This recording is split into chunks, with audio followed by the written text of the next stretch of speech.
May pangako ang bukas.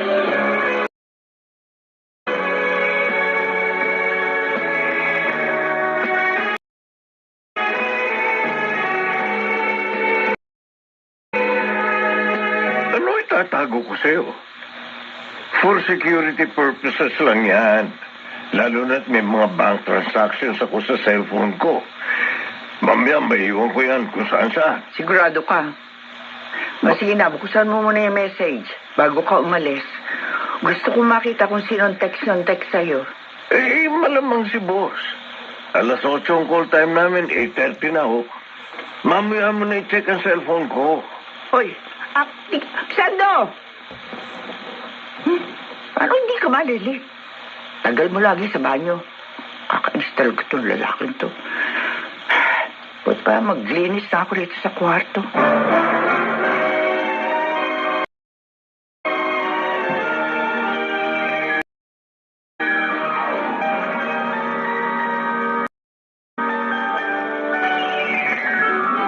Merry Christmas! Merry Christmas! Oy, Stacy, para sa ito. Ah, talaga, tita? Oo. Ay, maraming salamat po. Sana magustuhan mo yan. Tandaan mo, bahagi ka na ng pamilyang ito. Maraming salamat, tita. Oo, ano ba? Halika na, kain na tayo. Gusto ko na kumain ng salad ni Mama. Ako rin nga eh. Oy, Sando, halika na. Red!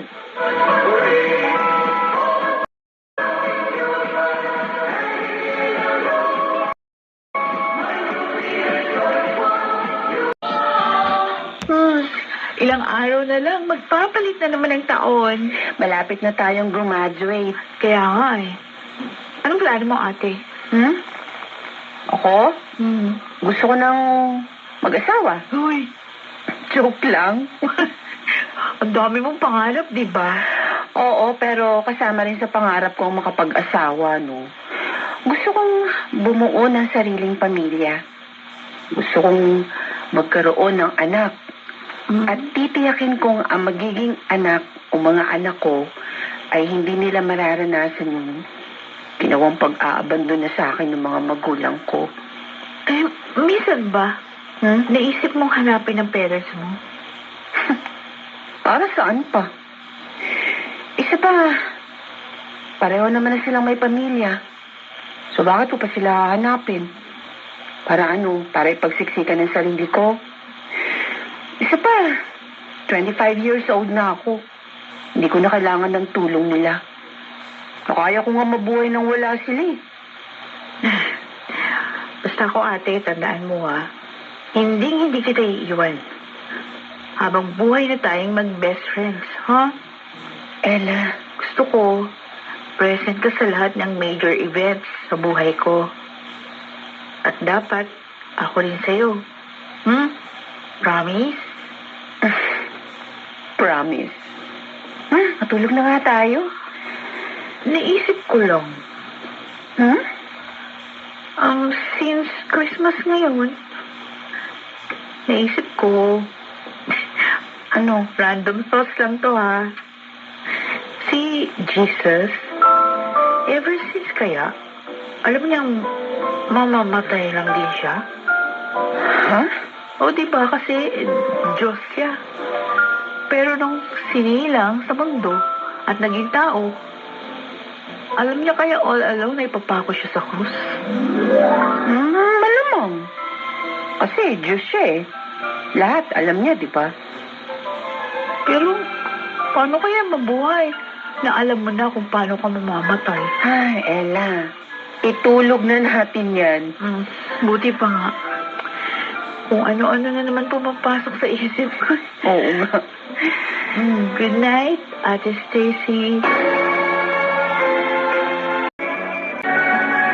May pangako ang bukas.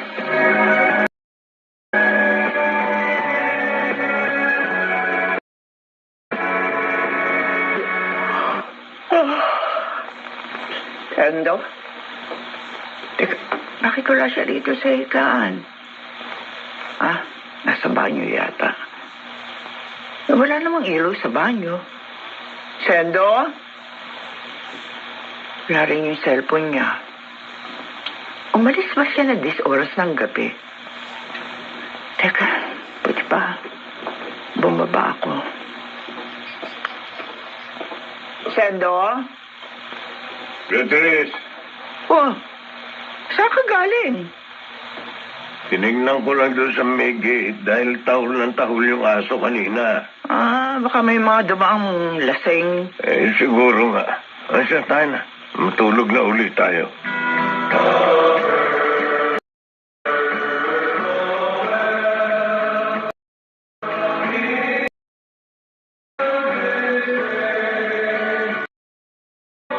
Wow! Ang ganda nitong kwintas mo, Ate Stacy, ah. Ha? May nagregalo? Ito ba? Ako, regalo ko sa sarili ko. Ganda! Nabili ko yan dun sa bonus na binigay ng pinagtatrabahoan ko. Nakakatuwa nga kasi kahit part-time lang, may binigay din sila sa amin ngayong December. Wow! Ganda ng design. Siguro mahal to. Ay, hindi. Sakto lang. Ay, siya nga pala. Baka hindi mo na ako makapunta sa inyo, ha? Susulitin ko lang tong bakasyon. Okay. Oo naman. Ilang linggo na lang, pasukan na naman. Oo nga. Kami nga, balak nga rin sana namin magbakasyon somewhere.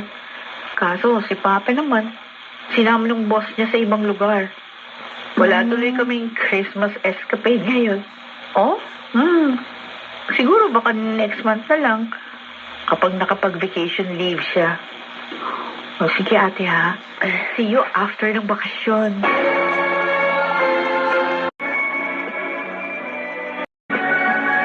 May pangako ang bukas.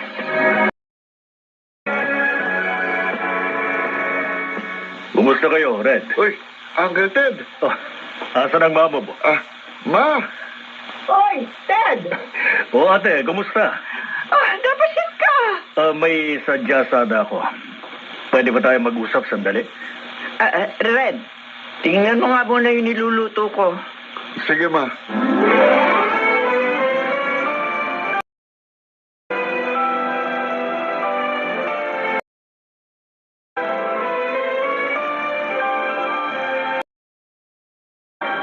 Ted, imposible naman yung sinasabi mo. Nagpuntang Thailand si Rosendo kasama ng boss niya. Ate, hindi ako pwedeng magkamali. Siya yung nakita ko. At saka masyadong malisyoso yung sinasabi mo. Hindi ko lang kasi nakuna ng picture. Pero ate, sa tingin mo ba, sisiraan ko si Kuya Rosendo? Hindi. Hindi totoo yung sinasabi mo.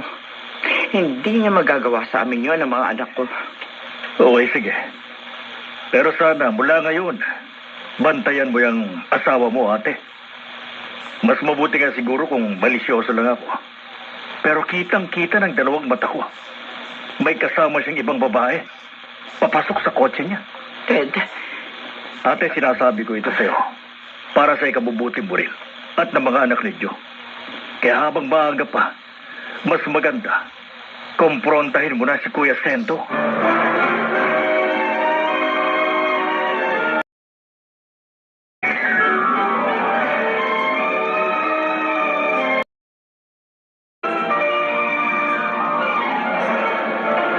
kumusta biyahin niyo?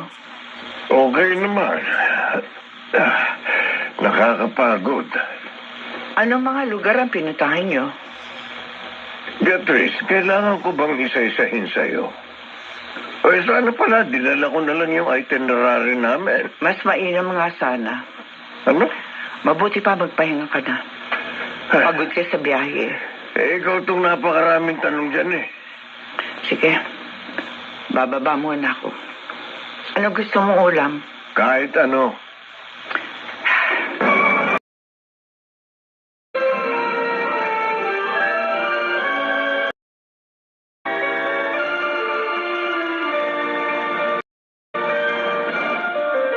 Hindi maalis sa isip ko ang sinabi ni Ted. May babae nga kaya si Rosendo? Kaya ba palagi siya batakil sa banyo? Kaya ba may password na ang cellphone niya? Ma! Ma! Ano yun? Amoy sunog na sinayang ha. Ha? Naku! Sunog na nga! Hindi niyo ba naamoy? Ay, hindi ko napansin. Ma, hoy, okay lang kayo? Oo. Eh, ang lalim ng naisip niyo eh. May problema ba?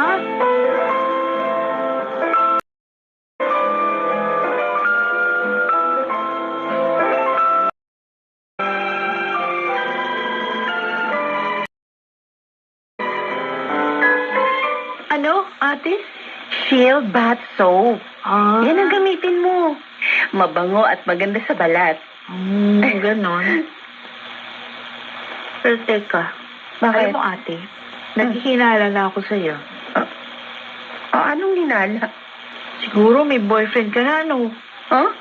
Palagi kang maganda ngayon eh. At Ah, saka dati hindi ka nagsusuot ng palda. Ngayon, panay palda ang sinusuot mo, tsaka naka-sleeveless ka pa, ha? Sino yon? Magtatampo ko pag hindi mo sinabi sa akin. wala. Ano ka ba? Halika na nga, umuwi na tayo. Sige ka, pag di mo sinabi sa akin, gagawa ako ng paraan para malaman ko. Wala nga. Bakit ba ang kulit mo? Ate? Sorry. Eh kasi naman, ang kulit mo eh. Huwag ka na kasing makulit. Kapag sinabi kong wala, wala. Bakit? Magpapaganda lang ba ako kasi may karelasyon ako? Hindi ba ako pwedeng mag-ayos para sa sarili ko? Okay. Sorry na. Sorry na. Di ko naman sinasadya eh. Nangaasal lang ako. Sorry.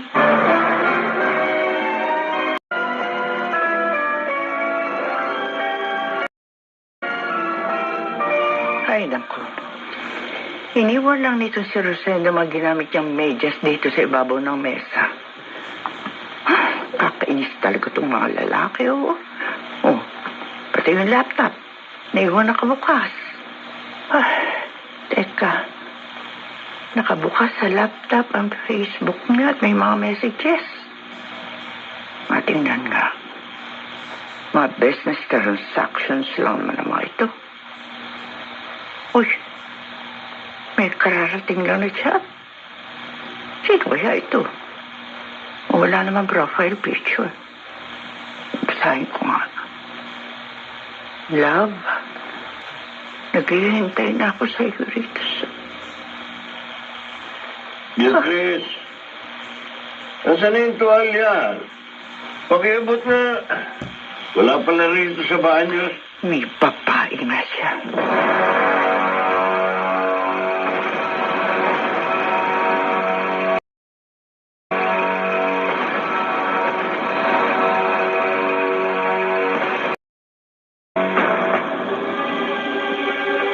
Bakit nakalak ng pinto ng kwarto? Beatrice, Kailan pa? ano? Kailan mo pa ako niloloko? Ano ba yung sinasabi mo? Sagutin mo ang tanong ko. Kung ayaw mo sampalin ko ang kaliwa mong pisngi, Nakialam ka ba sa gamit ko? bakit hindi? Asawa mo ko. O, may karapatan akong pakialaman ng mga gamit mo. Ang buhay mo, ang lahat ng tungkol sa'yo. Ang maingay. Baka marinig ka na makakata. Sagutin mo ang tanong ko. Kailan mo pa ako nilolokong walang niyaka? Beatrice, Sumagot ka! Ngayong nalaman na ni Beatrice ang lolokong ginagawa sa kanya ng kanyang asawa, umantong na kaya sa pagkasira ng kanilang pamilya ang lahat.